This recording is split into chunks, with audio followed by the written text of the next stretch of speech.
Bonsoir bien-aimés frères et sœurs, merci de nous suivre et de rester branchés sur la page de la communauté des églises évangéliques Venez à moi.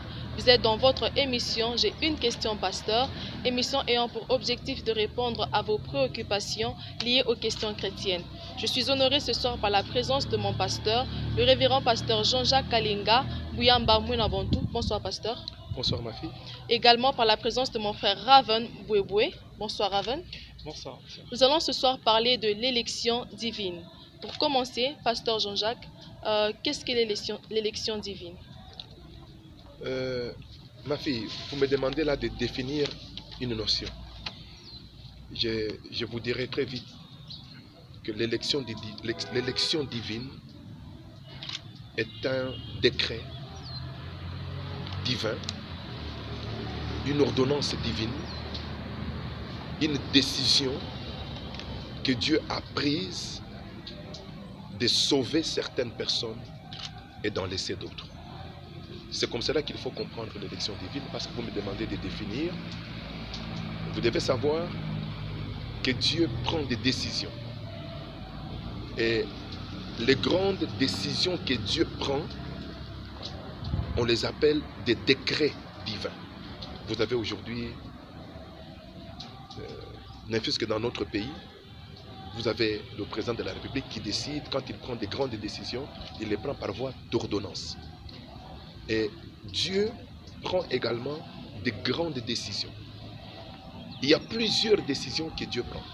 Mais il y a des décisions qui ont un caractère assez particulier, une gravité particulière, et Dieu les prend sous forme de décrets. On appelle ça, d'une manière théologique, de décrets divins. Et l'élection divine est le décret divin par lequel Dieu a décidé souverainement de sauver certaines personnes sans aucun mérite de leur part et d'en laisser d'autres. Frère Raven, qu'avez-vous compris ou qu'avez-vous retenu de l'élection divine? Ce que j'ai réellement retenu de l'élection divine, c'est que c'est un choix particulier que Dieu fait sur des hommes et que c'est une grâce que l'on reçoit de la part de Dieu d'être son élu. Que ce n'est pas par la force de l'homme, mais c'est Dieu dans sa souveraineté qui choisit qui il veut sauver. Pasteur, est-il possible qu'un élu, n'ayant pas encore cru au Seigneur, rate le ciel? Non, c'est impossible ma fille. Mais les élus sont élus pour aller au ciel. Ils sont élus pour le paradis. Ils sont élus pour célébrer à la gloire de Dieu.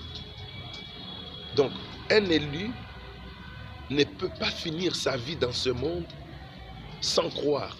La foi est l'unique moyen pour les élus d'entrer au ciel.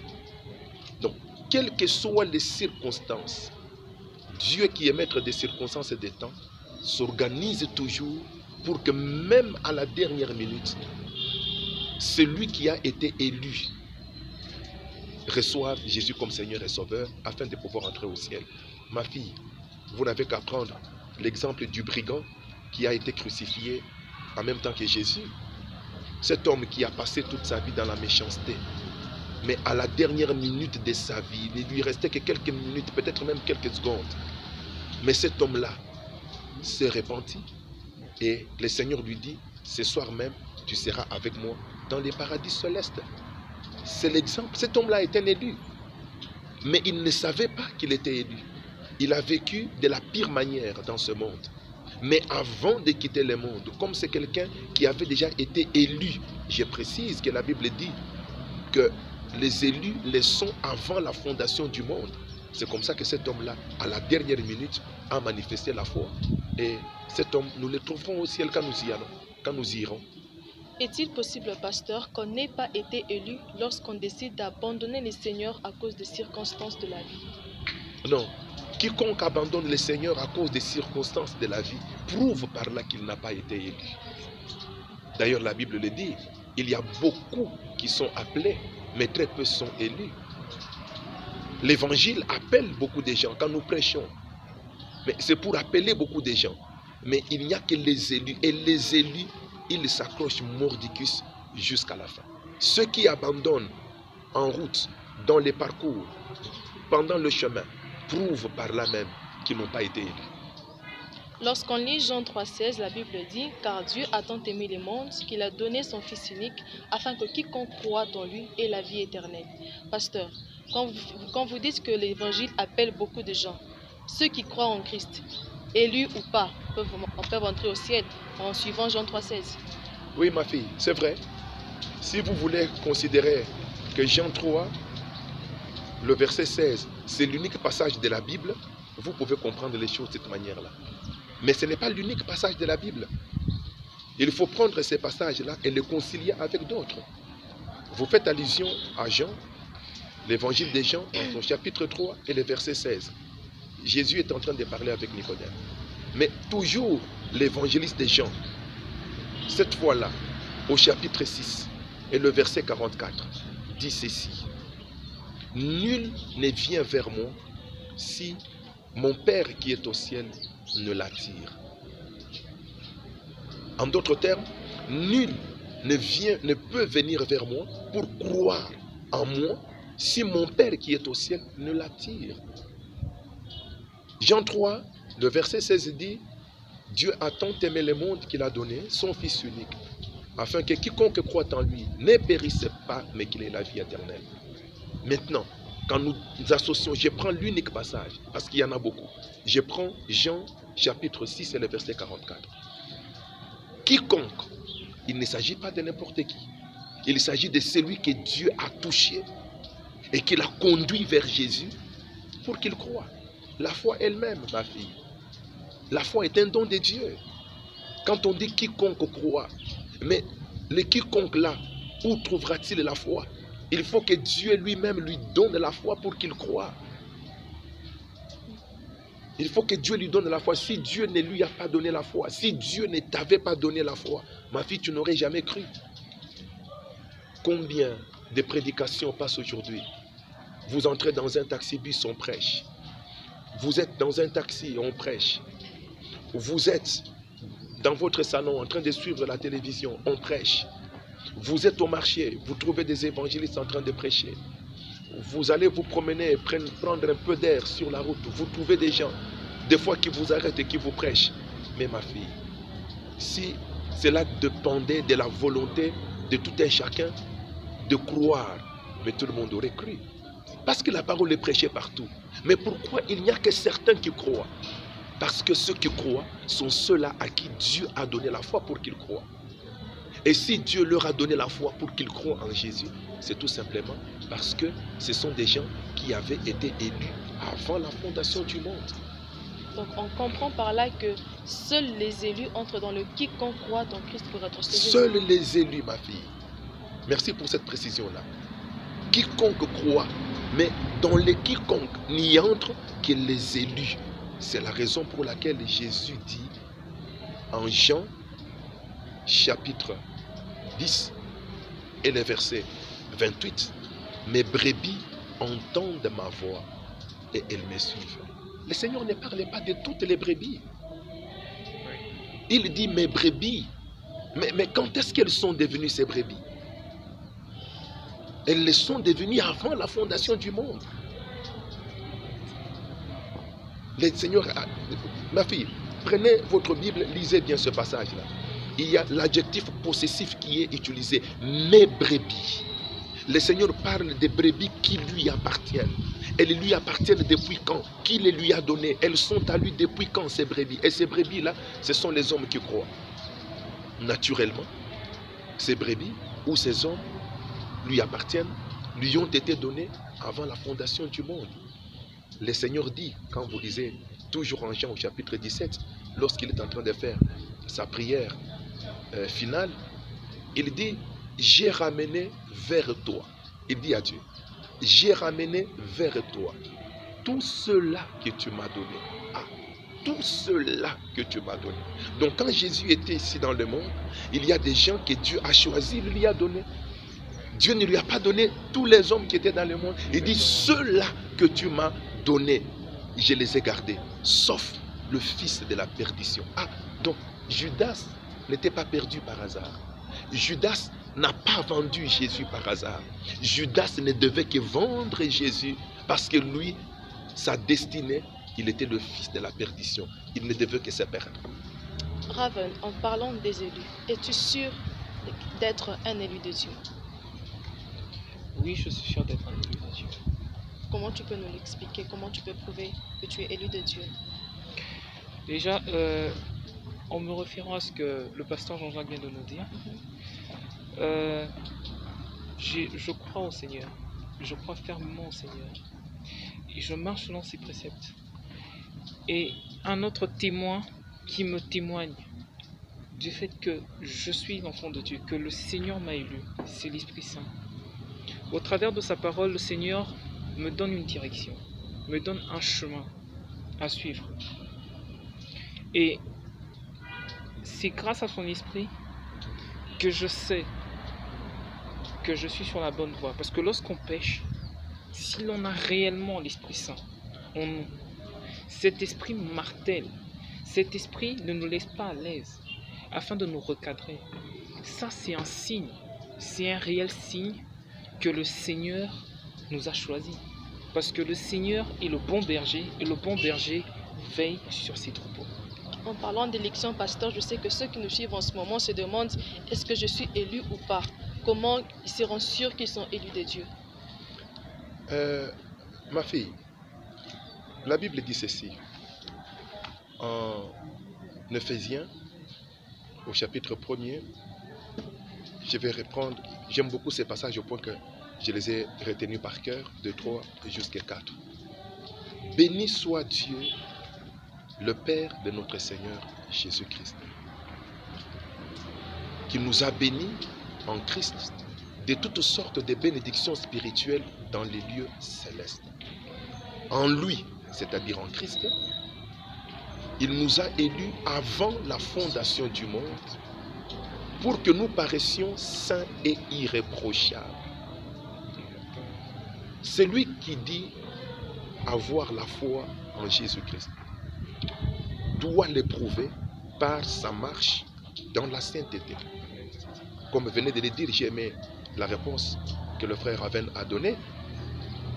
Mais celui qui est chrétien et qui est sorti de la route, de la voie tracée par le Seigneur, mais sans l'esprit martelé en lui, jusqu'à ce qu'il se répande. Pourquoi est-ce que l'esprit martèle en lui? Pour qu'il se répande, parce que sa vie, c'est une vie dans la sainteté afin qu'il paraisse irréprochable devant Dieu. C'est l'une des preuves pour savoir que vous avez été élu ou pas.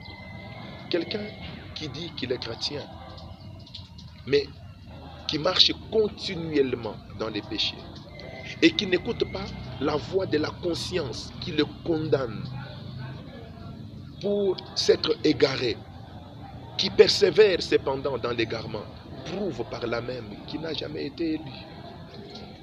Le frère Raven a bien dit, même s'il n'a pas cité le passage, Romains chapitre 8, le verset 14, on va aller jusqu'à 15. L'esprit témoigne, l'esprit de Dieu témoigne à notre esprit que nous sommes enfants de Dieu. Donc si vous êtes enfants de Dieu, si vous avez été élus, eh bien, l'esprit de Dieu les confirmera. Permettez-moi de vous donner également une petite illustration. Mais vous devez savoir aussi, ma fille, que servir Dieu, c'est s'engager dans une vie intime avec Dieu. Et dans cette intimité avec Dieu, Dieu peut vous parler. Comme dans son intimité avec Jérémie, Dieu dit à Jérémie, avant que tu ne sois dans les ventres de ta mère, je te connaissais et je t'avais déjà choisi. Ça, c'est dans l'intimité. Dieu a vécu avec Jérémie dans une grande intimité, au point que Dieu lui dit qu'il l'avait même élu bien avant. Donc c'est possible de savoir qu'on a été élu en dehors de quelques preuves bibliques, mais vous pouvez aussi le savoir par votre intimité avec Dieu. Notre Dieu est un Dieu qui parle. Voilà, nous tendons vers la fin. Avant de clôturer, pasteur, par rapport à toutes ces questions, qu'est-ce que nos internautes peuvent retenir sur l'élection divine? Ce qu'il faut retenir, c'est que il ne faut pas faire confiance aux gens qui disent que l'élection n'existe pas. L'élection est une notion biblique. C'est vrai que quand on parle de l'élection, ça peut blesser certaines sensibilités parce que ça porte à croire que Dieu serait injuste en sauvant certaines personnes, en abandonnant d'autres. Il n'est pas question d'injustice de Dieu. Dieu ne peut pas être injuste, ma fille. L'apôtre Paul, parlant de l'élection, quand vous prenez votre Bible en Romains au chapitre 9, lisez même tous les chapitres si c'est possible, mais prenez ne fût-ce qu'à partir du verset 15 jusqu'au verset 23, l'apôtre Paul donne quelques illustrations. Il parle par exemple d'un potier qui se réveille un bon matin, qui prend sa pâte et il fabrique certains vases. Et dans sa souveraineté, il dit, je prends parmi ces vases certains que je vais détruire et d'autres que je vais garder. Est-ce que les vases ont-ils le droit de dire au potier, pourquoi tu nous as fait et maintenant tu commences à nous détruire? Le potier est maître de ce qu'il fait. L'apôtre Paul dit également en Romains, au chapitre 8, à partir du verset 28, que ceux-là que Dieu a connus d'avance, il les a appelés. Donc il y a des gens que Dieu a connus d'avance. Et puisqu'il les a connus d'avance, il les a appelés. Quand vous allez en Actes des Apôtres, au chapitre 13 et le verset 48, mais la Bible dit que Paul et Barnabas étaient en train de prêcher. Des gens ont cru, mais il est bien dit que ceux qui avaient cru, ce sont ceux-là qui étaient destinés à la vie éternelle. Je reprends votre question de quiconque. Ceux qui croient dans les quiconque, ce sont ceux qui sont destinés. Donc il y a autant de passages. Réjouissez-vous, vous que Dieu a choisi avant la fondation du monde. Réjouissez-vous parce que à part les bénédictions de la grâce commune que Dieu donne à tout le monde, l'argent, les voyages, la maternité, le mariage, les vêtements, les immeubles, les différents titres dans le monde, hein, ce sont des choses que Dieu donne dans sa grâce commune à tout le monde. Il y a des choses que Dieu vous a réservées à vous qui êtes chrétiens. Et ces choses commencent par le choix que Dieu a porté sur vous. Aujourd'hui, vous ne vous rendez pas compte de la beauté de ces choix-là. Mais d'ici là, ce monde va être détruit. Et alors, vous verrez le privilège que vous avez en ayant été élu par Dieu. Voilà, nous sommes pratiquement à la fin. Grand merci à notre papa, le pasteur Jean-Jacques Kalinga. Merci, pasteur. Merci, ma fille. Que Dieu vous bénisse aussi. Amen. Merci que Dieu vous bénisse, frère Raven. Merci également au frère Raven Bouéboué par sa présence. Merci à vous tous qui nous avez suivis et grand merci à l'équipe technique. Ruth Malenga à la régie, Jesus Sefou, Magloire Mamboué, Grady Congolo derrière les caméras et Gédéon Nyangwila à la sonorisation. C'était Merdi Congolo et à très bientôt dans J'ai une question, pasteur.